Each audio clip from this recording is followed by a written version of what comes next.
We are on day 16. Here it is, 5:45, and I am just doing my live now. I promised that I would show up. So today I'm talking about what does a week of fasting look like without feeling like you're starving yourself. And I also want to share with you something that happened to me at the start of the week where I'd planned to go into a longer fast and it was so hard and I knew exactly why it was hard. So I want to share that with you. So we've been talking about fasting this week, and it's all about trial and error and getting some experience, getting some experience under your belt. Like if you had said to me a year ago even that I would do a 3-day water fast, I'd be like, absolutely no way would I be doing a 3-day. But because I gently eased into it, and then I learned the science behind it, and I learned all the healing benefits behind it, that's when I really wanted to. And I had done some of those longer fasts, in between longer fasts, doing that 3-day. I'm not saying it was easy, but it was so much more doable, and it was incredibly empowering, and the feeling of completion was phenomenal. So for me, what a week of fasting looks like, because I've gone 6 months without a period. I'm hoping I'm actually in my transition year, which means that then, if I go another 6 months without a period, then I'll be in menopause, which will be yay. I'm so looking forward to the menopause years, because from what I have learned and through my certification, they are the easiest years.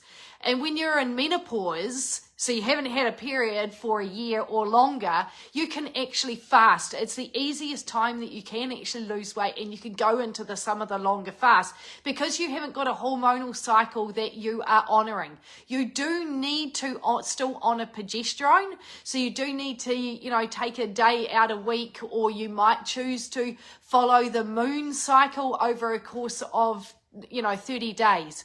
But for me, what a week of fasting looks like, generally I will do like 5 days of just autophagy fasting. And so that's like 17 hours. So I might go from 7:30 at night and I will go through till midday. Generally, that's what my fasting looks like. Unless I've been to the gym and I've done a strength training workout, then I'm breaking my fast after I get back from the gym. And I kind of just work it out with the days that I'm at the gym and the days that I'm not fasting.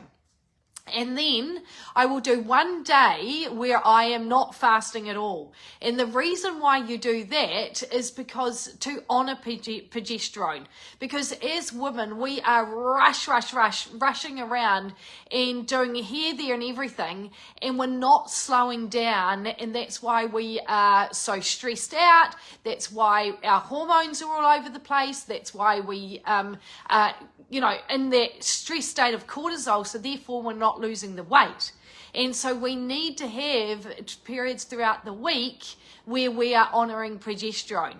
Now this is for perimenopausal women and menopausal women, and that's what I am. And then 1 day a week I'll do a longer fast, and that might be like a 24-hour fast. Now, so on Monday, I had planned with the girls in my membership, a couple of times a month, we do a group longer fast together, because it's so much easier to fast together in a group than it is on your own. And I had planned that we were starting on Sunday night, and I was going to go through and do a 36-hour fast, which I do about once a month, because it's wonderful healing and there's so many health benefits to it. And anyway, so I started on the Sunday night, but on Saturday night, we had been out to a friend's 60th. I'd had a couple of gins, which I hardly ever drink. I felt like I'd had a night out, and I had eaten, deep fried food. I'd eaten gluten. And so on Sunday, I was feeling pretty rough. And so I knew that going into a longer fast wasn't ideal, but I kind of just wanted to see how it would go. By the time I got to Monday, I was really hungry in the morning when I woke up, which I'm not normally, and it was a tough day. And so I actually got to about 22 hours and then I broke it. But I didn't go through to the 36 hours because it was just too hard. The key to having successful, easier fast is actually the meal that you have, or even the couple of meals that you have before you go into a fast. And so that is making sure, I've talked about a lot, but making sure you've got enough protein, healthy fats, fiber, and because that's going to set you up. If you're having inflammatory foods, like your deep fried and gluten, which I'm not used to having in my body. The other thing is that we had eaten late, and so I didn't finish eating till about 10 o'clock. Normally I'm finished by 7:30, and I got to bed and I just felt so heavy. And in the morning I just felt exactly the same. So I knew that that is why my fast didn't go well, because I hadn't set myself up for success.